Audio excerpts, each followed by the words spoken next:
Básicamente lo que vamos a hacer hoy es analizar fuentes lineales, ver cómo están compuestas, cuál es su objetivo, su finalidad y cosas a tener en cuenta dentro de lo que son fuentes lineales. Primero, el diagrama de fuentes. Tenemos un voltaje de red que nos está ingresando un voltaje de 220 voltios eficaces, que ya vamos a ver qué son, y unos 50 Hz de frecuencia. El primer paso para nuestra fuente de alimentación es, ¿qué queremos hacer? Nosotros tenemos que nos ingresa un voltaje de alterna, como ven acá está alternando entre lo que es positivo y negativo. Tenemos un voltaje de alterna que tiene unos 220 voltios y nosotros lo queremos transformar a un voltaje de corriente continua y que tenga, en la mayoría de los casos, menor, que sea menor el voltaje. En vez de tener 220 voltios, queremos tener, por ejemplo, 12 voltios, 5 voltios, demás, dependiendo del caso. El primer elemento que nosotros tenemos, bueno, es el voltaje de la red, que como acá analizamos recién, es una función de voltaje en función del tiempo. Después, el transformador lo que va a hacer es agarrar esta onda senoidal que nos va a venir y variar la amplitud. Como se ve acá, la amplitud de esa onda. Va a ser exactamente la misma onda, pero se va a cambiar la amplitud. Lo que buscamos es disminuir la amplitud con el transformador. Eh, Después pasamos por lo que es la rectificación, que la rectificación lo que trata es esta corriente alterna pasarla o transformarla a una corriente continua mediante diodos, que ya también vamos a ver lo que son. Y bueno, después de eso pasa al filtrado, que el filtrado es para eliminar el ruido, para eliminar esa parte que queda todavía de alterna lo máximo posible. Casi nunca se puede eliminar completamente, eso es algo ideal, eliminarlo completamente. Pero bueno, siempre va a haber residuos de corriente alterna, por así decirlo, que vamos a querer eliminar. Ahora, ¿por qué? Porque es muy importante cuando tenemos señales que no haya una interferencia. Si nosotros queremos una señal continua, que esa señal continua no venga con una interferencia y no venga sucia por si nosotros la necesitamos después para determinados aparatos que necesitan ya tener una corriente porque van a utilizar una tensión eh, de referencia en muchos casos y demás. Bueno, cuestiones aparte. Después, la regulación, que la regulación lo que buscamos es mantener el voltaje. Ese voltaje nosotros conseguimos mantenerlo en ese valor de la mejor forma posible. Vamos a intentar que ese valor de voltaje que nosotros esperamos a la salida de nuestra fuente, que eso va a ser la RL, que es nuestra resistencia de carga, vamos a intentar que el voltaje se mantenga. Que se mantengan 12 voltios, en 5 voltios, en 8 voltios. Hay distintas formas de hacer que se mantenga. Vamos a ver tres formas. Pero bueno, básicamente este es el diagrama que hay que tener siempre en mente de nos viene el voltaje de la red, lo transformamos, lo rectificamos, lo filtramos, lo regulamos y ahí recién tenemos nuestra carga que después vamos a evaluar o demás. Ahora, vamos con el primer concepto. Ya vimos lo de amplitud. Esto que está acá es el símbolo de un transformador. Por las dudas, por si hay personas que por ahí tal vez nunca tuvieron un acercamiento a esta parte de la electrónica y también quieren ver algo, bueno, esto es un transformador. Acá en esta función, igual que la anterior, es una función senoidal, vemos cómo varía el voltaje en función del tiempo. Para cada valor de tiempo le corresponde un único valor de voltaje. Eh, entonces acá vemos que hay características que podemos sacar, como por ejemplo el voltaje pico, el voltaje máximo que va a llegar esta onda senoidal. Para el caso del transformador, a nosotros el transformador en la entrada va a tener un voltaje eficaz y demás. A nosotros nos interesa el transformador secundario, que es el que nos va a llegar a nosotros. El primario es el que va a trabajar con los 220 voltios. El transformador secundario es el que va a trabajar con el voltaje que nosotros vamos a elegir, porque esto se elige. Y bueno, la idea es la siguiente. Nosotros poder saber, identificar y distinguir qué es un voltaje pico. Bueno, eso es el voltaje máximo que me va a entregar la salida de ese transformador secundario. Después, un valor eficaz.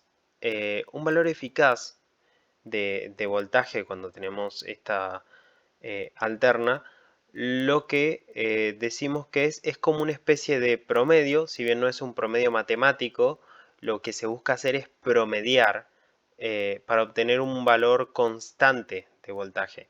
¿Cómo lo hacemos? En algo que está variando constantemente y que sigue una estructura cíclica. O sea, esto es algo que va a pasar algo y se va a repetir cíclicamente. Entonces, como es algo que va a ocurrir y se va a repetir cíclicamente, lo que se utilizó es esta función que vemos acá del voltaje eficaz, que vemos que lo que se plantea primero es que decimos, bueno, va a tener valores positivos y negativos. Entonces, como nosotros vamos a querer el área que está adentro para intentar promediar de alguna forma estos valores, vamos a hacer la sumatoria de todos los valores que va tomando, que eso lo vamos a hacer mediante la integral, pero ¿en dónde? ¿En qué rango? Porque si lo hacemos, sabemos que esto es cíclico, que esto no termina nunca, vamos a agarrar y vamos a hacerlo en términos de un periodo, desde un pico a otro pico. O lo que puede ser, bueno, desde pico a pico, de acá a acá, en este caso. De momentos que podamos decir que son exactamente iguales. Bueno, de pico a pico. Ahora, lo que nosotros buscamos es, como acá va a haber una parte que va a estar, que va a ser negativa en los valores, eso nos va a afectar el promedio y va a hacer que esto que está positivo acá es lo mismo, si vemos que está acá en negativo, entonces nos va a dar 0. ¿Qué hacemos? Elevamos este valor al cuadrado. Hacemos la integral, o sea, vamos sumando todos los valores de 0 a t, o sea, arranca en 0, termina en t. En ese periodo, lo estamos acotando este periodo. Después lo dividimos por t. Acá lo que hacemos es multiplicar toda esta integral por 1 sobre t, que es básicamente lo estamos dividiendo, estamos promediando, estamos diciendo, bueno, que vamos a sumar todos los valores que va a tomar en función del tiempo y después los dividimos por el tiempo que transcurrió mediante si van sumando todos esos valores. Estamos como que haciendo una especie de promedio. Y a todo eso le aplicamos la raíz porque anteriormente le habíamos aplicado un cuadrado, entonces ahora le aplicamos una raíz para una cuestión de unidades, más que nada. Así que bueno, básicamente eso. Acá algo muy importante que se usa muchísimo en estos casos de fuentes lineales es lo que es el voltaje pico, que se calcula con el voltaje eficaz del transformador multiplicado por la raíz de 2. Eso es muy importante. Este valor es muy importante porque nos va a dar este pico máximo. Ya más adelante voy a explicar por qué es importante. Ahora, si recordamos, después de lo que es el transformador y demás, pasamos a lo que es el diodo rectificador. Vamos a rectificarlo. Acá ya controlamos la amplitud de la onda senoidal. Acá lo que queremos hacer es empezar a pasarlo continua. Entonces entra este elemento que es el diodo rectificador que tiene este símbolo y lo que hace es que tiene una característica que es un semiconductor y demás, bueno, tiene muchas características técnicas que no vamos a alcanzar a ver ahora, pero básicamente en términos coloquiales lo que hace es que conduce la corriente en un sentido y en el otro no. Si vemos, si la corriente va para el lado que apunta la flecha va a conducir, si va en el lado contrario no va a conducir. Es lo importante que tenemos que saber. Después acá tenemos, generalmente se utiliza lo que se llama como polarización directa y polarización inversa. Esto siempre se va, o casi siempre se va a intentar hablar en estos términos de polarización directa, polarización inversa. Cuando un diodo está en polarización directa, si utilizamos el sentido convencional de la corriente, que es que se maneja desde el positivo hacia el negativo, vemos que la corriente va a hacer este camino, como indica la flecha, y va a pasar y el diodo le va a permitir pasar a esta corriente en polarización directa. En polarización inversa a estos diodos rectificadores, lo que va a hacer es que no les va a permitir, porque la corriente va a intentar venir por acá, y no le va a permitir pasar a la corriente. Básicamente este circuito es totalmente análogo a este que es un circuito abierto. O sea, este diodo está haciendo un circuito abierto y no está permitiendo que se conduzca en ese sentido. Entonces, acá, si vamos a hacer un esquemático de lo que es el transformador y del primario, el secundario acá, tenemos un diodo y la resistencia. Acá vamos a ver el gráfico de lo que está ocurriendo acá. Tenemos voltaje en función de tensión. Ya no vamos a tener valores negativos porque acá el transformador lo que va a hacer es que esto funciona con corriente alterna. Cuando venga la corriente en este sentido, el diodo le va a permitir pasar, que va a ser básicamente esto que vamos a ver acá. Es como va aumentando el voltaje en función del tiempo y después va disminuyendo. Y cuando quiera venir en sentido contrario, que es esto que está ocurriendo acá, el diodo no le va a permitir. Entonces esa corriente que estaría en sentido contrario no va a afectar este circuito, no se va a dar, no se le va a permitir el diodo. Y bueno, acá todos los ciclos positivos van a quedar. Esto se conoce como rectificación de media onda. Es importante saber distinguir cuando tenemos un rectificador de media onda o de onda completa. Muy importante para los cálculos. Después, cuando tenemos onda completa. En onda completa hay dos formas, que es usando un transformador o medio transformador. En el caso de que querramos usar medio transformador, lo que hacemos es que agarramos el transformador secundario y hacemos un puente de diodos rectificadores. Básicamente, ¿qué ocurre acá? Bueno, la corriente viene por acá no puede pasar porque el diodo no se lo permite, pasa por este diodo, por acá tampoco, no se lo permite este diodo, sigue este camino, pasa por la resistencia y va a tierra, que esta tierra tiene conexión con esta tierra. Como verán, acá los diodos no dejan que entre corriente por esta parte, entonces está bloqueando y genera una tierra. Esto en realidad se podría dibujar acá y conectándolo es exactamente lo mismo. Bueno, cuando viene de la otra parte del transformador, lo que ocurre es que viene la corriente, por acá no puede pasar, por acá sí puede pasar, por acá no. Pasa, sigue y de vuelta, cae a tierra. Y después, bueno, de tierra va y se descarga por donde necesite. Ya eso, ahora podemos ver la diferencia entre lo que es una media onda o una onda completa. La media onda nos va dejando un gráfico así y la onda completa nos va dejando este gráfico que ya vemos que tenemos como que cada vez se está pareciendo más a una corriente continua. En este caso de media onda también después más adelante se ve que se puede hacer, pero genera fuentes con mucho más ruido. Las de onda completa son fuentes que generan menos ruido. Bueno, acá tenemos el gráfico. Acá tenemos lo que es utilizando un transformador completo, que lo que hacemos es que conectamos dos diodos. Acá vemos que usamos 4 diodos, acá usamos 2 diodos. Acá la caída de tensión de los diodos, cuando hacemos todo esto vamos a ver que como pasa por 2 diodos la corriente, sea en el sentido que tenga que pasar, sí o sí pasa por dos diodos, la caída de tensión va a ser de 0,7 multiplicada por 2, porque tenemos 2 diodos, cada diodo tiene una caída de tensión de 0,7 voltios. Acá la caída de tensión va a ser únicamente 0,7 voltios porque la corriente pasa por un único diodo en cada ciclo. Cuando venga por este ciclo que está acá, va a pasar así y va a entrar la resistencia de carga a la parte del neutro, que tiene conexión física con esta, y descarga. Cuando venga en el otro sentido la corriente, va a venir, por acá no va a poder pasar, por acá sigue la resistencia y descarga a tierra, que va a generar exactamente el mismo gráfico que el anterior. Son dos formas diferentes de hacer lo mismo. Ahora pasamos con el otro punto, que es el filtro. El filtro es un capacitor. Este es el símbolo del capacitor y el capacitor lo que intenta hacer es lo siguiente. El capacitor lo que hace es que cuando la corriente está en el ciclo que está entrando, que está aumentando y subiendo, el capacitor se carga conforme va subiendo esta tensión, se va cargando. Entonces se carga y después lo que sucede es que cuando no tenemos el capacitor, ocurre que el voltaje sube y baja estrepitosamente porque va cayendo conforme a la función senoidal.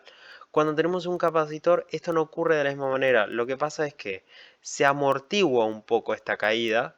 Lo que pasa es que viene acá, el capacitor queda cargado y empieza a bajar la tensión y el capacitor empieza a liberar la carga que tiene y a inyectar una tensión al circuito. Entonces acá está inyectando una tensión que compensa esta caída un poco.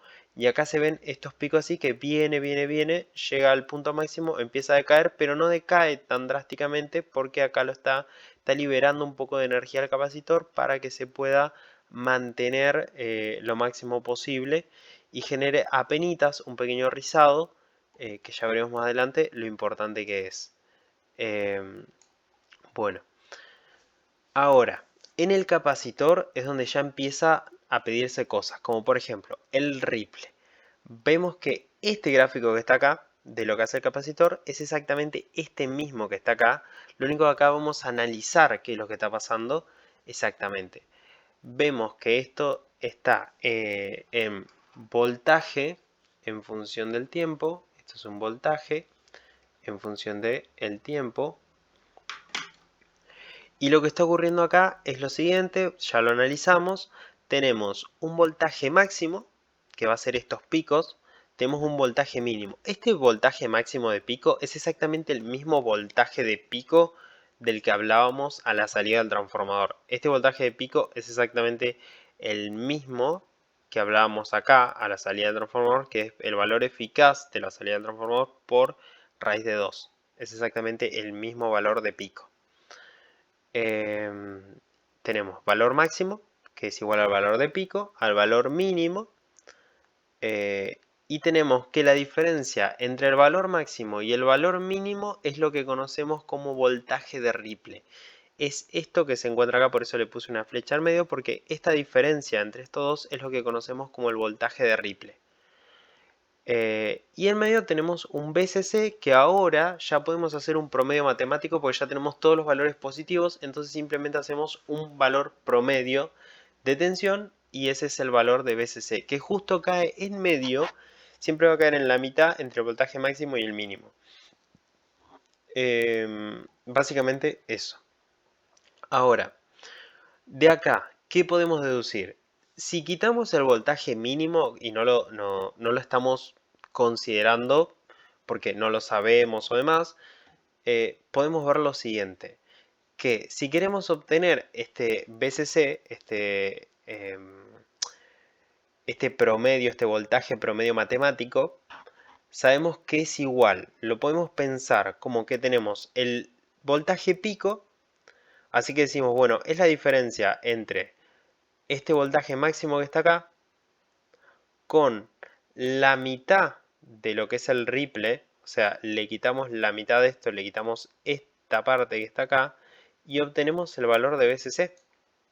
O sea, es únicamente algo tan fácil de verlo gráficamente que la fórmula se queda porque tenemos que el BCC es nada más que la diferencia entre todo esto que está acá, si hacemos todo esto que está acá, menos el voltaje del ripple dividido 2, que el voltaje del ripple dividido 2, ¿por qué? Porque todo esto es el voltaje del ripple. Y si lo dividimos por 2, como dijimos que el BCC cae justo a la mitad, es este pedacito. O sea que la diferencia entre todo eso con este pedacito es el voltaje BCC. Es así de simple. El ripple también es muy importante conocer, porque a veces no nos van a dar el voltaje del ripple, sino que nos van a dar un valor que se conoce como ripple. Es igual al voltaje de ripple entre el valor BCC. Por eso es importante esta fórmula. Igual después más adelante en los ejercicios van a poder ver cómo se relacionan, porque se pueden hacer relaciones cuando tenés un valor, no tenés el otro y demás. A veces lo van a dar en porcentaje, que es nada más que lo mismo, pero multiplicado por 100, aclaro, porque si ven, dicen 1,3%, un 1% o demás, o si simplemente les dan el valor del ripple. Pero bueno, básicamente esto es el voltaje del ripple que siempre se preguntan en los exámenes, ¿cuál es el voltaje del ripple del capacitor? Se utilizan estas fórmulas, es nada más que esto. Hay que saber, en el caso de que se contemple la caída de tensión de los diodos, no se olviden de hacerlo, es fácil, lo hacen con ley de Kirchhoff de tensión, pero bueno, básicamente que la ley de Kirchhoff de tensión va a ser para el voltaje pico este, ya lo vamos a analizar más adelante cuando veamos exactamente los ejercicios. Pero bueno, es importante entender esto a nivel teórico. Ahora, pasamos a la regulación. La regulación. ¿Cómo hacemos la regulación? La regulación la hacemos de distintas formas con distintos componentes. Tenemos la regulación por medio del diodo Zener. Ya vimos los diodos, ahora hay un diodo especial que es el diodo Zener. Para entender el diodo Zener hay que entender lo que es esta gráfica, que nos habla de, la podemos interpretar como si estuviéramos viendo al diodo, un diodo común, por ejemplo, que le estamos inyectando, lo estamos conectando de manera inversa y de un lado de manera directa. Cuando al diodo lo conectamos de manera directa, lo que pasa es que sabemos que necesita una tensión de 0,7 voltios, una diferencia de potencial, para empezar a conducir corriente. Por eso sabemos que los diodos generan una caída de 0,7 voltios y demás. Bueno, necesita 0,7 voltios para empezar a conducir. Eh, Eso es importante. Ahora, si le ingresa corriente del lado contrario, o sea, en polarización inversa, lo que ocurre es lo siguiente, que es lo que vemos acá. Acá vemos que al diodo este le está ingresando corriente en sentido contrario a la flecha. Lo que pasa es que le ingresamos cierta corriente al diodo hasta que llega un momento en el que hay una tensión de ruptura, que se conoce, que es en la que el diodo ya llegó, que le inyectamos tanta tensión que lo superó y lo que hace es decir, bueno, de acá ya pasa derecho, empieza a haber tensión y lo que mantiene constante es la corriente, en este caso, empieza a mantener constante la corriente. Perdón, empieza a mantener constante la tensión y lo que va variando es la corriente, como se ve acá. Entonces, ¿qué nos dice esto? Que si nosotros encontráramos un diodo que pudiera tener unas determinadas características constructivas, que nos permitiera que independientemente de la corriente que le esté llegando, que pueda mantener este voltaje constante, bueno, eso es el concepto que usamos para la regulación. Es básicamente nosotros queremos que a pesar de que cambie un poco lo que es la corriente, que la tensión se mantenga igual. Ese es el trabajo que va a realizar el diodo Zener, mantener lo más constante posible la tensión. Igual vemos que hay una corriente mínima del Zener y hay una corriente máxima del Zener. O sea, estos parámetros tampoco va a poder mantener el voltaje si es que nos vamos por debajo de la mínima o superamos la máxima. Eso es importante. Ahora, cuando tenemos un ejercicio, generalmente nos van a pedir una fuente, ya tenemos bastantes cosas como para analizar una fuente. Armamos el transformador, por un lado, lo conectamos a la salida, acá elegimos una rectificación de onda completa, colocamos el puente de rectificador, sale del terminal, ya todo esto lo analizamos. Tenemos un capacitor que va a ser el filtro.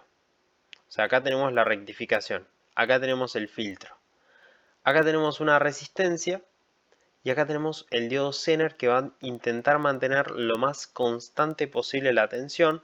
¿Por qué? Porque si vemos, esta tensión va a estar en paralelo con la resistencia de carga, con nuestra salida de la fuente. Y acá generalmente cuando se dan los ejercicios, lo que dan de datos son el valor eficaz del transformador, puede ser 10 voltios y demás.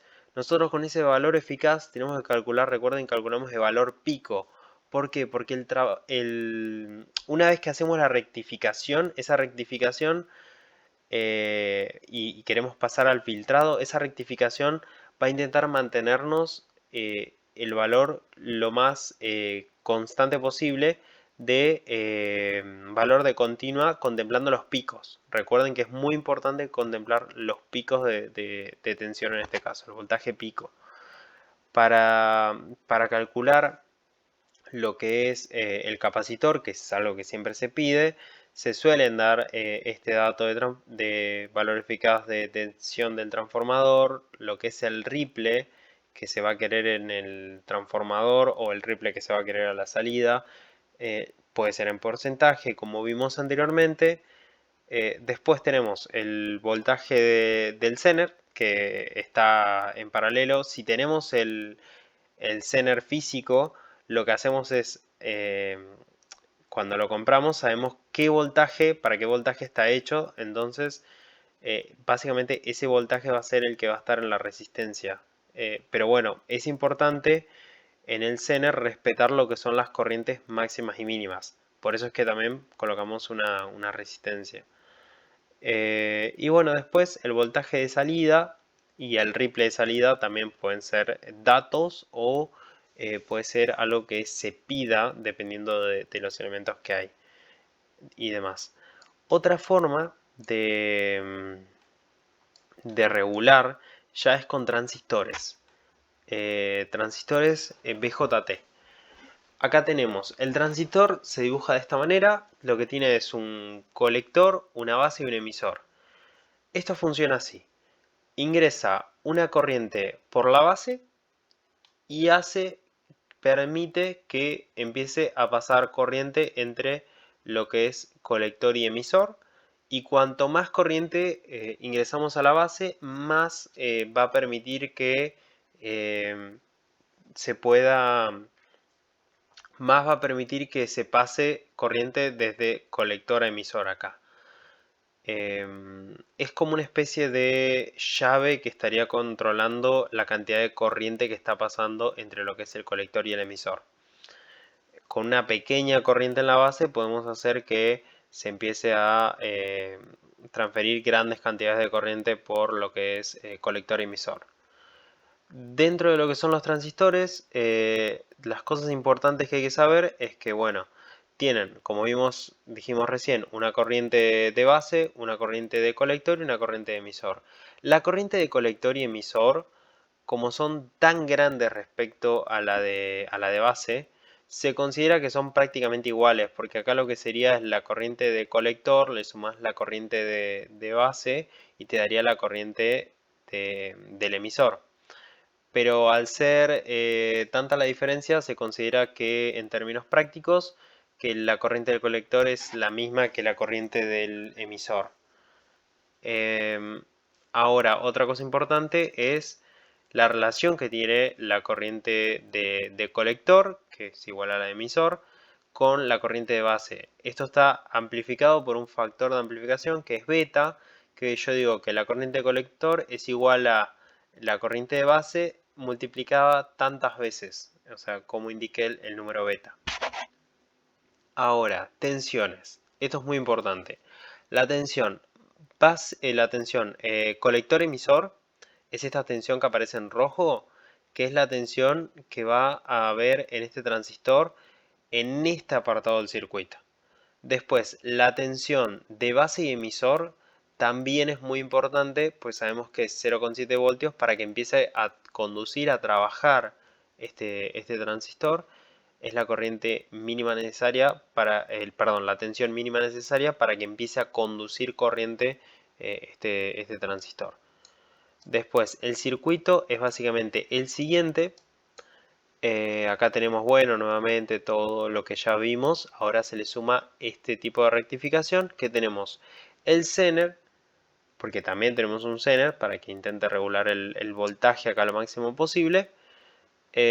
Y también tenemos el transistor conectado a una resistencia. Esta resistencia está alimentando acá porque si no, de acá a acá no hay conexión física que esto pueda alimentar a este Zener. Si no conectamos esto, el Zener no va a andar. Es básicamente lo que vimos anteriormente de conectar la resistencia al Zener, pero ahora si se fijan, este apartado está como agregado. Este regulador está agregado. Cosas importantes a analizar. El voltaje del Zener. El voltaje de base emisor, que vimos que era de base a emisor 0,7 voltios. Y el voltaje de la resistencia. Esto es muy importante porque generalmente si nosotros aplicamos ley de Kirchhoff y empezamos desde lo que es el Zener, pasamos por acá, por lo que es el voltaje base emisor y pasamos por la resistencia de carga, podemos hacer un circuito cerrado, aplicamos ley de Kirchhoff de tensión, sabemos que, como dijimos anteriormente, que la corriente del Zener circula en sentido negativo, o sea, por estar conectado en polarización inversa, lo que hace es que la corriente circula al revés del Zener, lo ponemos como valor negativo, y tenemos que si despejamos, la tensión de la resistencia de carga es igual a la diferencia entre la tensión del Zener y la tensión de base emisor. Lo cual, si nos dan la tensión del Zener y nos dan la tensión de la carga, podemos calcular la tensión de base emisor. O si nos dan la tensión de base emisor y nos dan la del Zener, podemos calcular la de carga y demás. Esto es muy importante porque casi siempre suelen ser datos y cosas que se piden en los ejercicios. La corriente en L, en lo que es la resistencia de carga, es igual o bastante aproximada a la corriente de C, que es bastante, a su vez dijimos que era igual a la corriente de emisor, o sea, la corriente de colector es igual a la de emisor, por ende, como esto está conectado en serie, va a ser igual a la corriente de la resistencia. Fíjense que esto se mira así como un circuito que viene en serie, de esta manera acá, en esta parte se encuentra en serie. Y bueno, nuevamente lo de la corriente, ¿cómo podemos calcularlo? Acá reemplazando IC por lo que vimos anteriormente de beta por IB, así dependiendo de qué datos tengamos de cada problema. Otra manera, que esta ya es la última manera, es con un regulador integrado, que esto viene a un voltaje de entrada, tenemos una tierra y tenemos un voltaje de salida. Lo que hace este elemento es decir, bueno, tengo un voltaje de entrada, lo que hago es intento disipar la potencia eh, para poder bajar el voltaje, o sea, este elemento se va a recalentar mucho, lo que va a intentar es, por así decirlo, como eliminar el voltaje en forma de calor, eh, eliminar el voltaje de sobra en forma de calor. Por eso son componentes que tienen aplicaciones y usos, no diría exactamente limitados, pero sí diría que no suelen ser muy eficientes porque no conmutan lo que es la energía, y bueno, y demás. La conexión es básicamente lo que veníamos viendo: puente transformador, rectificación, filtro. Recordar que el filtro usa el voltaje pico eh, y demás. Acá tenemos el voltaje de entrada, que acá tenemos unos capacitores. Estos capacitores suelen ser muy chiquitos, también son para eliminar ruidos y demás. Y después acá generalmente estos elementos suelen ser un 7805, 7812. El 0,5 y el 12 indica el voltaje, o sea, estos 5 voltios y estos son 12 voltios. El 78 y el otro número no lo recuerdo, pero indican sobre eh, lo que es si son positivos o negativos y demás. Y bueno, va saliendo este elemento, ya directamente uno lo coloca, le coloca la tierra, el voltaje de entrada y voltaje de salida. Acá planteé un muy pequeño ejercicio, que es básicamente decir, tenemos un transformador tenemos que tiene unos 10 voltios eficaces. Bueno, queremos el voltaje de pico para saber con qué voltaje está empezando a trabajar después de los diodos. Bueno, lo calculamos como los 10 por raíz de 2, que son 14,14. Voltaje pico, acá me olvidé de anotarlo, pero es 14,14. Y acá tenemos que el voltaje de entrada que le está llegando a este regulador integrado, básicamente sería el voltaje de pico menos la caída por los diodos. Recordemos que tenemos dos diodos, la caída es de 1,4, 0,7 multiplicado por 2, nos da 12,74 voltios que ingresan, y a la salida del componente, nosotros en este caso, supongamos que tenemos un 7805, la salida queremos que sea de 5 voltios. Entonces, acá podemos decir, porque a veces es una cuestión se puede preguntar cuál es el voltaje o cuál es la potencia que está disipando. Y bueno, potencia, recuerden que es V por I, se puede calcular con el voltaje, si tienen la corriente y demás. Que nosotros decimos, acá están entrando 12,74 voltios y están saliendo 5 voltios. Por ende, lo que está, por así diciendo, eliminando, que lo hace mediante calor, son 7,74 voltios. Dato importante, acá, cuanto mayor sea la diferencia del voltaje de entrada con el voltaje de salida, mejor va a regular. Pero el problema es que cuando esa diferencia es muy grande, el componente también se va a calentar de más, y lo que va a pasar es que también puede llegar a quemarse, puede llegar a tener varios problemas y demás. Pero bueno, básicamente eso es todo lo que tengo de fuentes lineales. Después voy a intentar resolver ejercicios e ir subiendo.